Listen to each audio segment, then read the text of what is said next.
Hello and welcome to Spicy Things, the show where we eat spicy things and interview high-up people. Celebrities? Are you a celebrity? People know who I am. In case you don't know who he is, today we have with us Hugo Pennypacker. Hugo, thanks for joining us. I just wanted to set the record straight on the recent scandals that have plagued my company and my own personal life. Excellent, and that's why we're here. I'm Hugo Ebert Pennypacker. H.E. Pennypacker's the name. The big PP at the office, they call me. Hugo Pennypacker, you are an esteemed bank CEO. And you are a disgruntled former employee. I've done my research. I know what this is. Thought you could slip one into me, huh? Past me. I won't bring up any past grievances I've had with you during this interview because this is solely about you and the empire that you have created, Hugo. Let's get started. Oh, we are going to be eating 3 levels of spiciness that correlate to your 3 levels of spicy scandals. Fire away. We're going to be starting with little baby Wimpy Fire. So this is nothing. This is lowest level that we have here on the show. I've never had wings before. You just eat them off the bone. Tell us about your recent scandal involving losing the entire employee's pension fund. Oh. You know, honestly, it's a bit of a misunderstanding. I was gambling, and I got in deep, and I happened to have the entire employee pension fund in cash, so I used it on a game of roulette, and I lost it. Would you say you have had problems with gambling in the past? I would say I'm the victim. Never double down on a red 13. Well, the employees learned that the hard way. And how are the employees taking it these days? It's all lawsuit this and lawsuit that. How's Fire Baby Wimpy Sauce treating you today? You know, it's pretty good. Not too bad. Okay, here we go. Round 2. This is our Fire Butt Sauce. These are unusual names, Ryan. So let's jump right in. Now, I want to back up for a second. These companies, they want you to call it butt sauce? That doesn't sound appealing at all. People buy into the spice. All right, let's dig in. To the butt sauce. Why don't you just call it mango glaze, you know? There's not a hint of mango in it. Okay, well, what's in it? Have these been around someone's butt? I couldn't help but notice you have a bit of sauce on your pants down there. Oh, yeah, when I was preparing the wings. What? I dropped some sauce on my pants while I was Preparing the butt sauce. Preparing the butt sauce. All right, let's dig in. Cheers. Cheers. Ooh, these are more spicy. It's kind of a big step up. Okay, so let's get into the history of abuse that has rampaged your company's name ever since its inception. Yes. A lot of misconceptions there. So you hit your employees at your company. That's right. And I do have multiple bruises from you myself. I like to say bruises will heal, but the bottom line won't. Do you have any idea why you continue to abuse your employees outside of the scope of the law? That's a good question.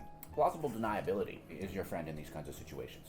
Or I'm sorry, are you asking how to get away with this, or? Not how to get away with it, but how it is still continuing at your company, even though it is 2020. I would point you to our last quarter earnings, which are up 5%, and ask you the same question. Who's really being abusive? The market or me? Obviously you, if you're hitting your employees. Now, where does this history of abuse stem from? Some say it's your parents. Were they ever abusive to you? Very much so.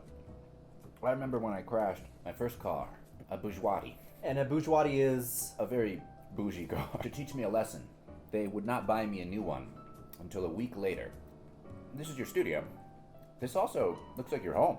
Yes, we film out of my home here in Pasadena. I have a house just like this. Oh, do you? Yeah, for my dog.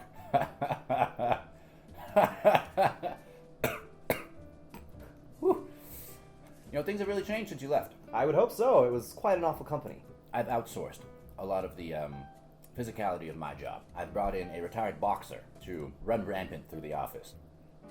You're really digging into that butt sauce. I like it.